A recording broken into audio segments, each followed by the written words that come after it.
L'ostréiculture, un terme très latin pour parler d'une filière qui explose chaque année au moment des fêtes de fin d'année et qui fait le prestige du Sénégal en Afrique de l'Ouest. Il s'agit en fait de l'élevage des huîtres en 4 étapes, à savoir le captage, l'élevage, l'affinage et la finition. L'on peut avoir des huîtres prêtes à consommer ou à commercialiser. La question de savoir où trouve-t-on les huîtres. Avant, les gens venaient couper le bois de mangrove pour pouvoir avoir accès aux huîtres. Là, les guirlandes, c'est des instruments qu'on fabrique à la main, qu'on pose devant les palétuviers et les huîtres viennent s'accrocher directement. Donc, on peut avoir les huîtres sans toucher aux mangroves. La protection et la conservation des écosystèmes de mangroves sur la côte togolaise, précisément dans les lacs, vient donc de trouver un soutien du programme PropBioSciences Mangrove, projet de gestion des forêts de mangroves du Sénégal au Bénin, financé par l'Union européenne. Protéger et conserver les mangroves, c'est bien. Mais protéger et bien gérer ces mangroves, c'est encore mieux. Préservation de l'environnement, d'accord, mais résilience des populations et augmentation de leurs revenus. C'est ça surtout le défi auquel toutes les organisations aujourd'hui doivent faire face. Je dis cela parce qu'on ne peut pas faire de la conservation le ventre creux.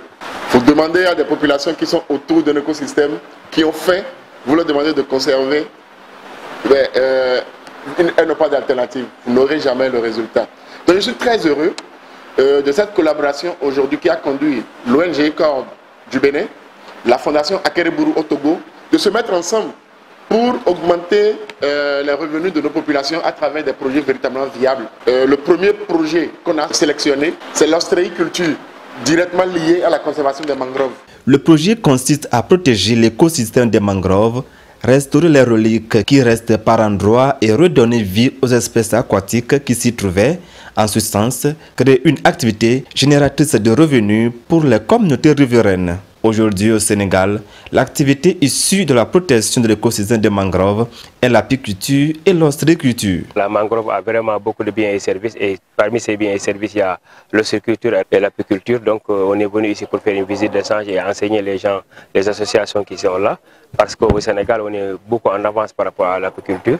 Donc on voulait montrer vraiment comment on fabrique les caisses des abeilles, comment la vie des abeilles et comment arriver aussi à s'inspirer de l'expérience du Sénégal pour avoir des miels de mangrove au niveau d'ici. Au Togo, l'activité est mise en branle dans la commune de Lac 1 par la fondation Akereburu, un partenaire, via PropBioSciences Mangrove à travers le projet valorisation frontalière des potentiels de mangrove du monovolta, cas de l'ostréiculture et de l'apiculture.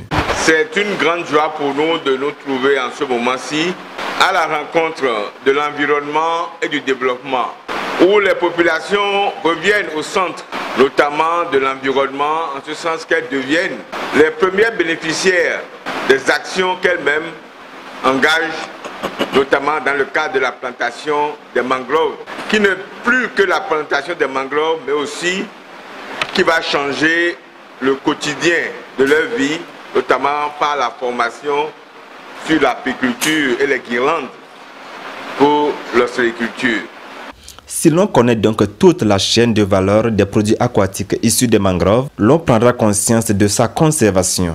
Il s'agit d'une activité qui est un moyen de développement économique dans les pays qui se sont vite réveillés. Les gens qui travaillent sur le miel dans certaines zones qui ont la mangrove sont plus riches que les grands scientifiques. Donc à travers la mangrove, ce projet peut arriver à aider les populations à arriver à s'autofinancer eux-mêmes et à prendre leur destin en main. La commune des Lacs 1 s'aventure donc sur ce chemin afin de créer une chaîne de valeur ajoutée à son économie locale. L'ostréiculture et l'apiculture sont donc une activité importante dans le développement de l'économie locale et constituent un moyen de protection des mangroves.